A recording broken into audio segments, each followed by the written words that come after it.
Hey guys, welcome back. So today I'm making a very Southern California beer. It's going to be a cactus fruit Sapote Saison. So cactus fruit, it's literally off a prickly pear and they're a bright pink color. So I'm hoping this turns out a little pink. A Sapote kind of tastes like papaya custard, but without the weird coffee taste that papaya has. I am not a huge fan of papaya unless it's canned, basically. I'm so basic. But I tasted a Sapote this morning and it's really delightful. It's hard to put your finger on the exact flavor, but they have the consistency of a banana. It's kind of weird. I don't know how much flavor either fruit will give the beer, but why not try, you know?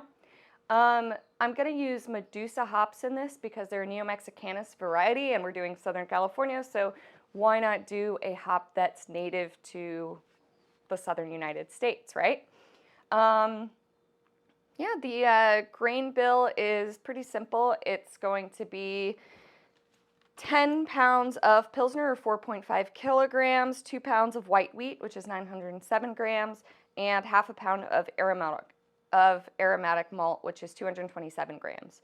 So this is 2 pounds of white wheat, just because it's in a weird container in the back. And let's get measuring the rest of it. We're already at our strike temp, which is 159. Our mash temperature is going to be 152 degrees Fahrenheit or 70 degrees Celsius. And I threw a Camden tablet in there to make it not super chlorine-y.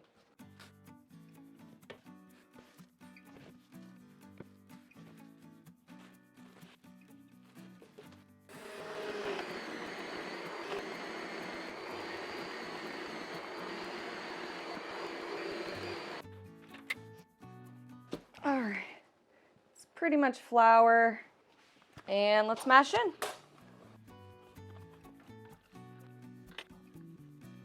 I'm gonna turn my heat down to mash temp instead of strike temp, which is 152 or 70 degrees Celsius. By the way, this is gonna be about a 6.4% beer if everything goes right.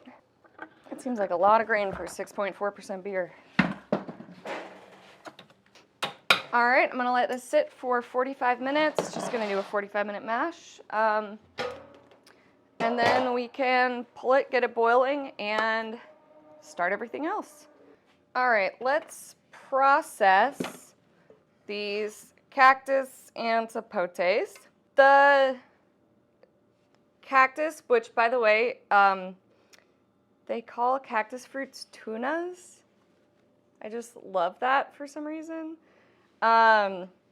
So I froze those a while ago, so they are completely mush.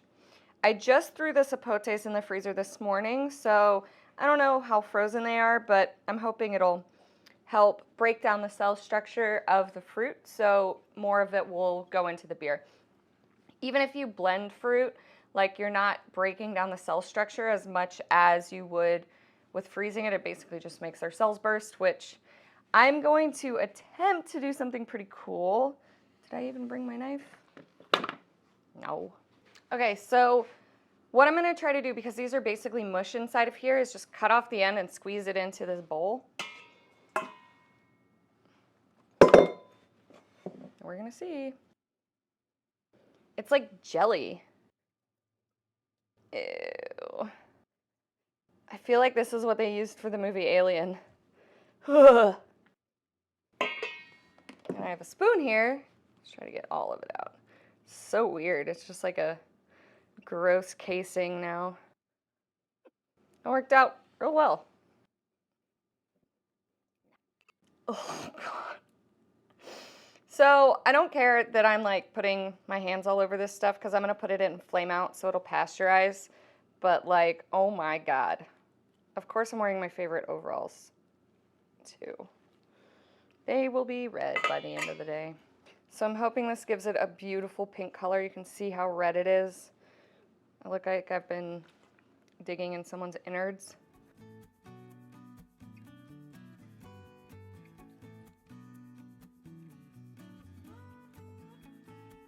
So I've been watching that show, The Bear, and I'm always surprised at how much like chefs touch things, and then I do something like this, and I'm like kind of grossed out by myself. By the way, if you get your cactus fruit wild, don't do this because there will be spines. When you buy it from a grocery store, they actually remove the spines from them. And I am not just speaking from like what I read on the internet. My husband loves these things, and he always tries to like urban forage them, and then inevitably has spines in his hands for weeks. So, learn from his mistakes. This has like the color and consistency of raspberry jam. It's kind of beautiful. All right, that is done. All right, I've never cut into a sapote, so I don't really know what I'm expecting. All right, they look like this. This one's a little underripe. It's not quite as squishy as it should be, but I've waited long enough, I think, for these. They've got a seed in the middle. God, that one's really underripe. Oh, it's got 2 seeds. So I honestly don't think I've ever seen these in the grocery store. This is actually from my boss's tree. He brought them in super underripe.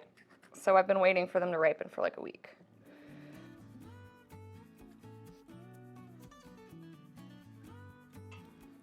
All right, so when they're actually ripe, you can just kind of like peel off the skin like that. So it's like super custardy. I don't know why I'm doing this with my hands. I'm like grossing myself out, so I apologize for anyone who's squeamish.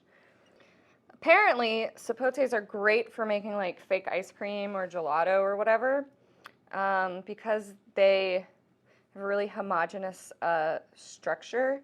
So it's kind of like the consistency of a pear mixed with a banana. They're just so soft. You can really tell when they're ripe or not. Man, that one had 3 seeds in it. There's no fruit in there.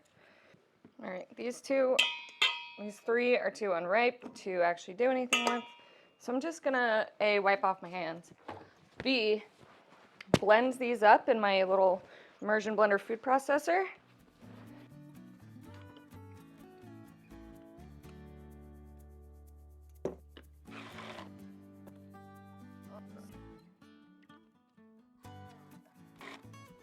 I don't think it's super necessary to get it incredibly blended up, but do it a little bit. Just to make a huge mess that you gotta clean up, as per the usual. All right, it's time to pull our grain.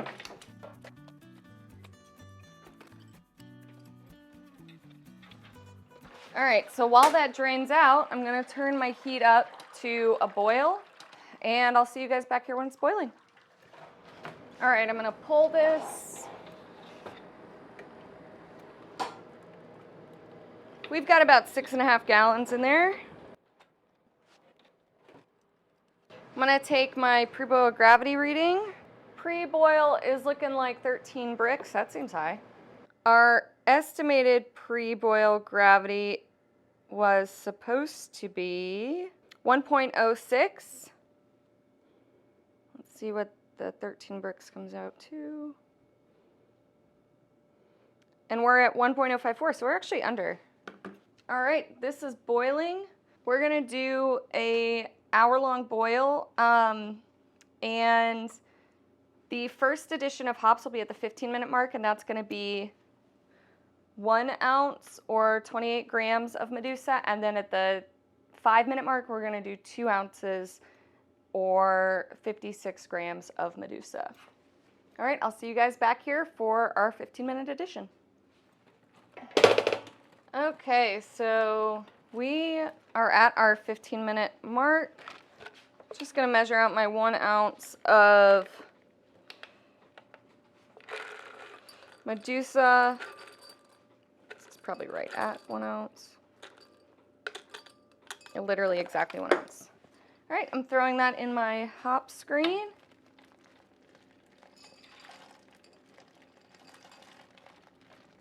And I'm gonna set a timer for 10 minutes for our next edition. All right, and here is our 2 ounces of Medusa at the 5-minute mark.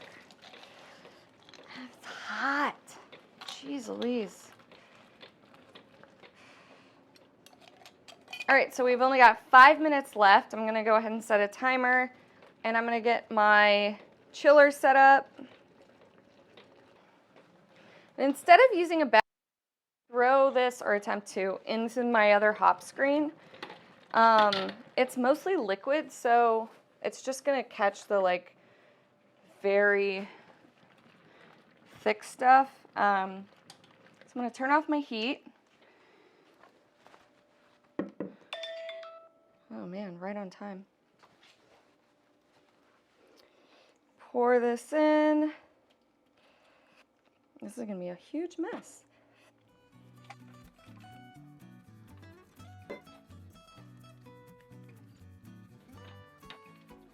All right, so my chiller is on. I need to turn my pump on. I'm gonna just drain some of this water that's in the chiller. This is already super pink. So I'm just gonna cover that so nothing gets in it. My fermenter has already been sanitized.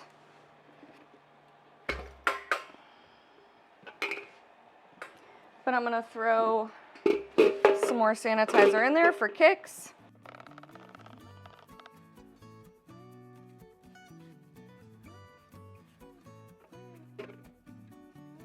I made a starter for my yeast. This is the Joe Ton by Escarpment Labs. It's kind of a blend between Kveik and a Saison. All right, so I'm just gonna let this chill and see you guys back here once it's done and we can pitch our yeast. All right, we are at 75 degrees, so I'm gonna go ahead and transfer it.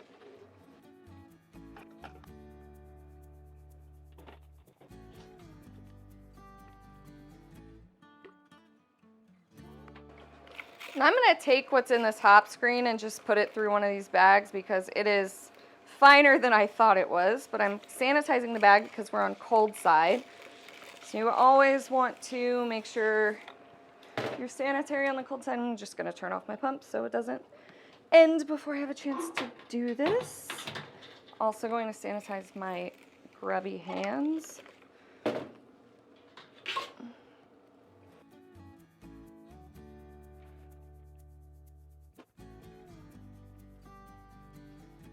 So there's obviously a lot of liquid still coming off of that.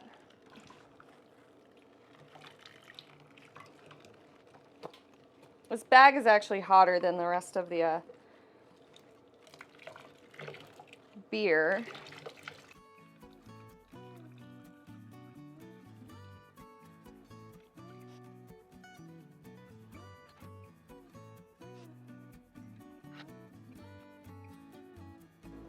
So we're right at 5 gallons in here. I'm gonna pitch my yeast.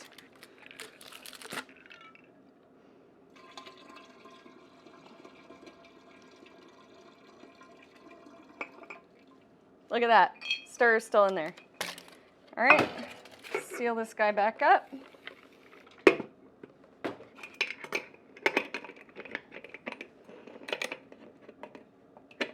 Now I'm gonna ferment this at about 68 degrees. I'm gonna use my Spike PRV as my airlock this time. So I'm just gonna add some water to it. All right, that's it. Hopefully I have a pink beer coming out soon.